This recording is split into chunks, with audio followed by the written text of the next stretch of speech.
నాయకులు ప్రముఖ న్యాయవాది శ్రీ ఎన్ రామచంద్రరావు గారిని హృదయపూర్వకంగా మనల్ని ఉద్దేశించి మాట్లాడవలసిందిగా కోరుతా ఉన్నాను.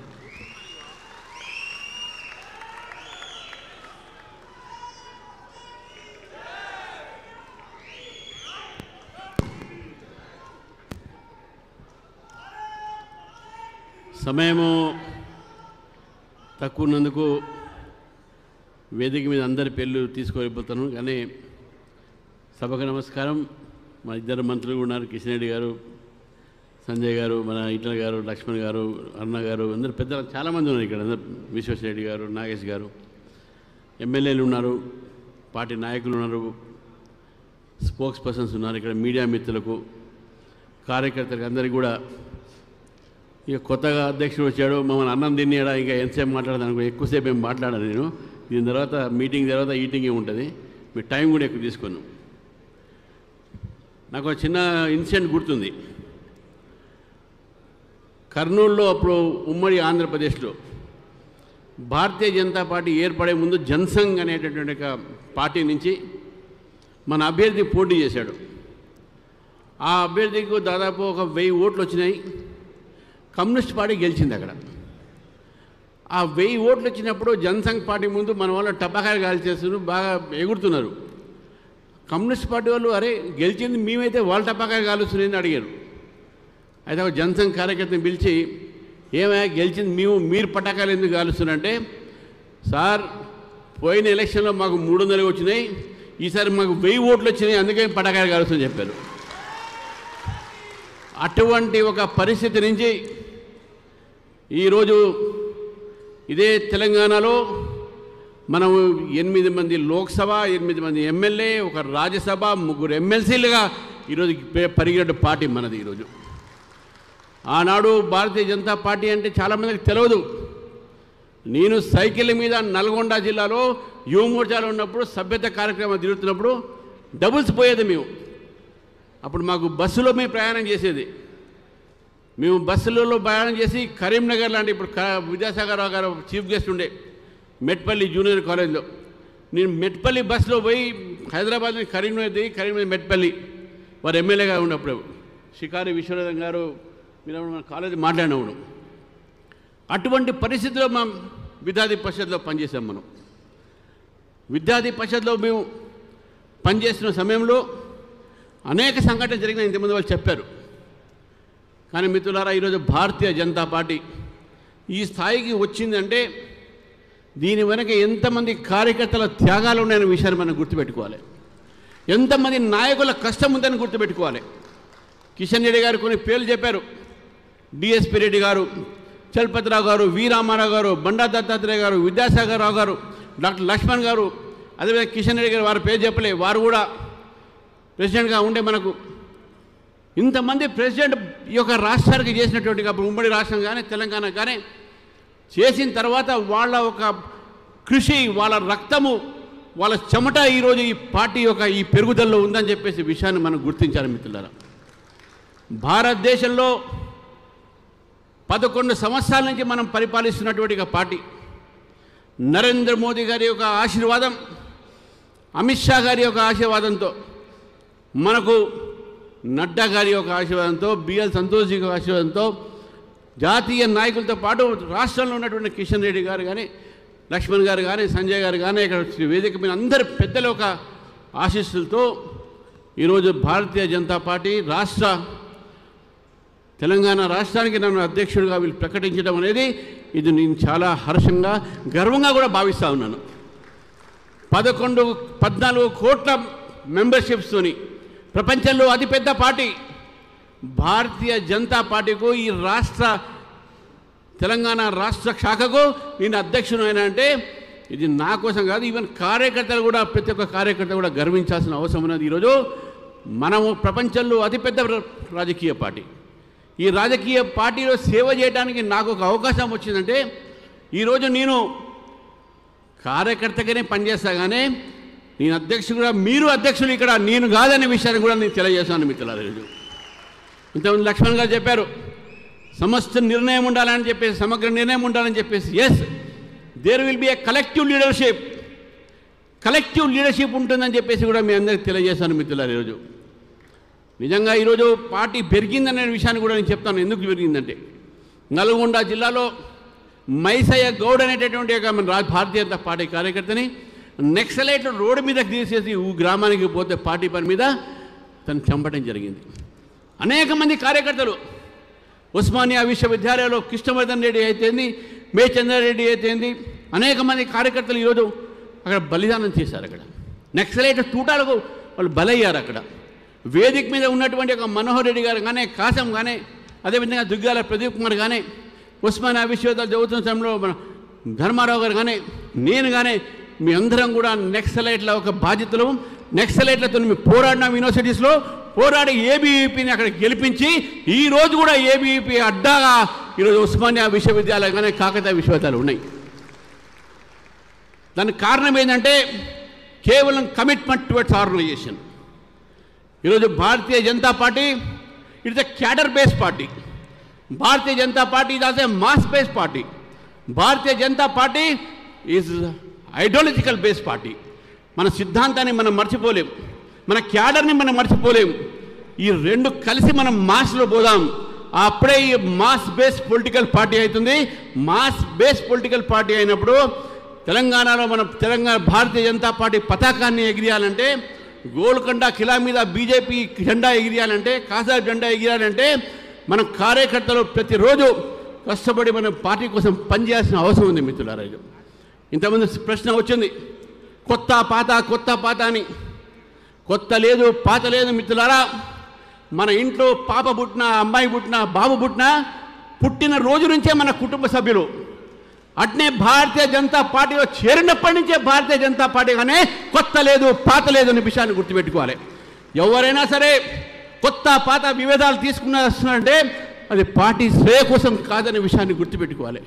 నది ప్రవహించాలి, కొత్త నీరు రావాలి, వస్తేనే నీరు ఒక స్వచ్ఛత ఉంటుంది. కాబట్టి ఈ స్వచ్ఛ నీరు, ఈ స్వచ్ఛత కోసమైనా కనీసం మనం కొత్త వాళ్ళని రాణిస్తాం. నేను తెలంగాణలో యువకులకు నేను ఇక్కడి నుంచి మీ కోరుతా ఉన్నాను, యువకులు రాజకీయాలు రావాలి. తెలంగాణ యువత రాజకీయ చైతన్యం ఉన్నది. కాబట్టి తెలంగాణ యువకులు ఈరోజు భారతీయ జనతా పార్టీలో చేరాలి. తెలంగాణ మహిళలు కూడా భారతీయ జనతా పార్టీ, ఎందుకంటే రేపు రాబోయే రోజుల్లో 30% మోదీ గారు చేపట్టే రిజర్వేషన్స్ వస్తూ ఉన్నాయి. కాబట్టి మహిళలు కానీ యువకులు కానీ ఈరోజు భారతీయ జనతా పార్టీలో చేరి భారతీయ జనతా పార్టీని బలపరిచి రాబోయే రోజుల్లో ఒక ప్రజాస్వామ్య తెలంగాణ, ఒక వికసిత తెలంగాణని మనం తీసుకురావాలంటే భారతీయ జనతా పార్టీ అధికారం రావాలి. ఈరోజు ప్రజలు చూస్తూ ఉన్నారు, భారతీయ జనతా పార్టీ వైపు చూస్తూ ఉన్నారు, ప్రజలు కోరుతూ ఉన్నారు, బీజేపీ ప్రభుత్వం కోరుతూ ఉన్నారు. కాబట్టి బీజేపీ ప్రభుత్వం ప్రజలు కోరుతున్నారు. కాబట్టి మనం ఇక్కడ తయారు లేకపోతే రేపు రాబోయే రోజుల్లో మనం అధికారం రాలేం. ఒక రాజకీయ పార్టీకో అధికారంలో రావడమే మనకు లక్ష్యం. అధికారంలో రావాలంటే మనం కార్యకర్తలుగా ప్రజల్లో పోవాల్సిన అవసరం ఉన్నది. మన ముందు ఉన్నటువంటి ఛాలెంజ్ ఉన్నది. ఇప్పుడు రేపు రాబోయే రోజుల్లో ఇక్కడ లోకల్ బాడీస్ ఎలక్షన్స్ జరుగుతాయి, స్థానిక ఎన్నికలు జరుగుతాయి.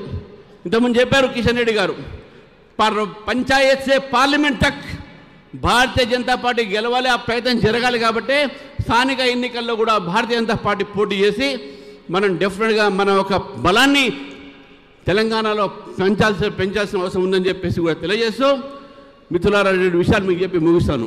ఎందుకంటే ఇవాళ కేవలం మనం సంస్థాగతంగా నేను అధ్యక్షుడు కాబట్టి ఎక్కువ రాజకీయాలు బోధ చేసుకోలేదు. ఈరోజు చాలా సోషల్ మీడియాలో చూస్తూ ఉన్నాం, యూట్యూబ్లో చూస్తూ ఉన్నాం.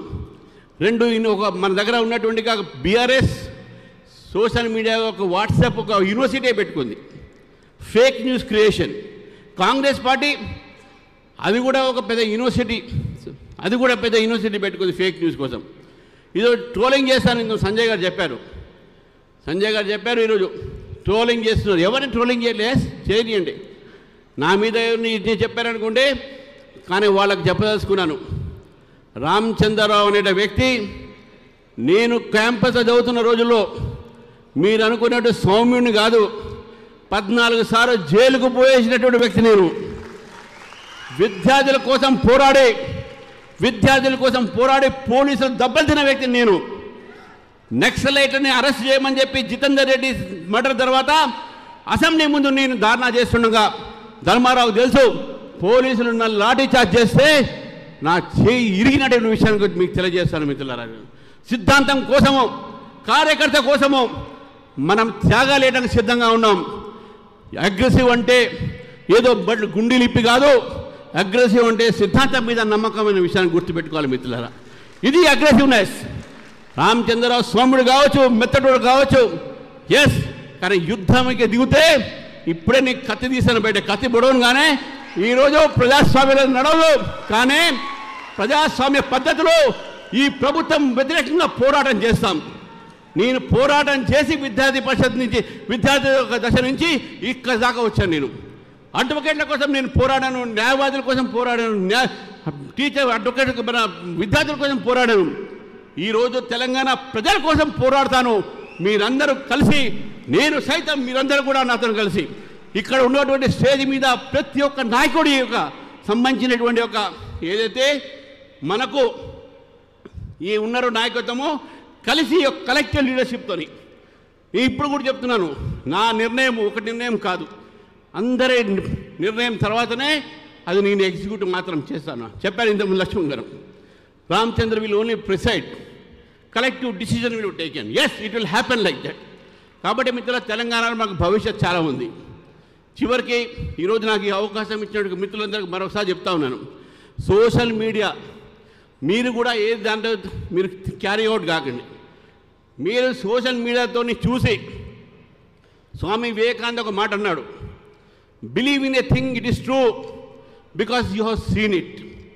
Believe in a thing it is true because someone do not believe in a thing in a true which is true because someone has said it is true. Do not believe in a thing that is true because someone has seen and said that you are true, that is true. Believe in a thing that is true which you yourself realize it as truth. అందుకనే social media వాళ్ళు కొత్తగా వాట్సాప్లలో దాన్ని చేస్తూ ఉన్నారు. అది మనం believe చేయడానికి అవసరం లేదు. నా మీద నా ఎవరి మీద ఉన్నా మనం బాధపడాల్సిన అవసరం లేదు. దమ్ముంటే డమ్మి అనే మాట దగ్గర దమ్ముంటే ఎదురుగా వచ్చి పోరాడండి, అది అసలైన దమ్ము. డమ్మీను మీరు కాబట్టి, మీకు దమ్ము లేదు కాబట్టి వెనక నుంచి మీకు పేరు లేని పేపర్లు పెట్టి సోషల్ మీడియాలో సర్క్యులేట్ చేస్తున్నారు మిత్రులారా. దానికి కూడా లీగల్ యాక్షన్ ఉంటుంది. ఇంతకుముందు చెప్పారు లక్ష్మణ్ గారు, రామచంద్రరావు క్రిమినల్ అడ్వకేట్ అని. క్రిమినల్ అడ్వకేట్ తప్పుడు ప్రచారాలు చేస్తే వాళ్ళ మీద కూడా క్రిమినల్ కేసేసి తప్పకుండా జైలుకు పంపిస్తుంది. చివరికి మనకు క్రమశిక్షణ చాలా అవసరం. క్రమశిక్షణతో మనం పార్టీని ముందు తీసుకుపోవాలి. క్రమశిక్షణ రహితమైనటువంటి యొక్క ఏదైతే మన కార్యకర్తలైనా సరే ఎవరైనా సరే దాన్ని మనం భరించేది లేదు. కాబట్టి మిత్రులారా, క్రమశిక్షణతోని సిద్ధాంతాన్ని మనం ముందుకు తీసుకుపోదాం. తెలంగాణ ప్రజల ఆకాంక్షల మేరకు పనిచేస్తాం. రాబోయే రోజుల్లో ఈ యొక్క ప్రభుత్వం వ్యతిరేకమైనటువంటి ప్రజా వ్యతిరేక ఒక విధానాలు దాని మీద పోరాటం చేసి చివరికి ఇక్కడ పెద్దలు ఇద్దరు ఉన్నారు, అభయ్ పాటిల్ గారు మన ఇన్ఛార్జ్, అదేవిధంగా చంద్రశేఖర్జీ గారు మన ఆర్గనైజింగ్ సెక్రటరీ. మరి వారు మనకు గైడెన్స్ ఇస్తారు, మార్గదర్శనం చేస్తారు. మళ్ళీ వాళ్ళ మార్గదర్శనంలో జాతీయ పార్టీ మార్గదర్శనంలో అదేవిధంగా రాష్ట్ర పార్టీ మార్గదర్శనంలో మీ సహకారంతో తెలంగాణలో భారతీయ జనతా పార్టీ బలోపేతం చేస్తారనే సంకల్పంతో ఇక్కడి నుంచి అందరూ కూడా పోదామని చెప్పి తెలియజేస్తూ నాకు ఈ అవకాశం ఇచ్చినటువంటి వేదికకు ధన్యవాదాలు చెప్తున్నా. భారత్ మాతాకి జై, జై తెలంగాణ. ఎవరు కూడా ఉండండి, అక్కడే ఉండండి. జనగణమనతోటి పూర్తి చేద్దాం, తర్వాత అందరు సన్మానం చేస్తారు. సుభాష్ గారు అక్కడే ఉండండి. జనగణమన అయిన తర్వాతనే సన్మానాలు. మన యొక్క ఎవరు కూడా రావద్దండి. మొదలు రాజగోపాల్ గారు.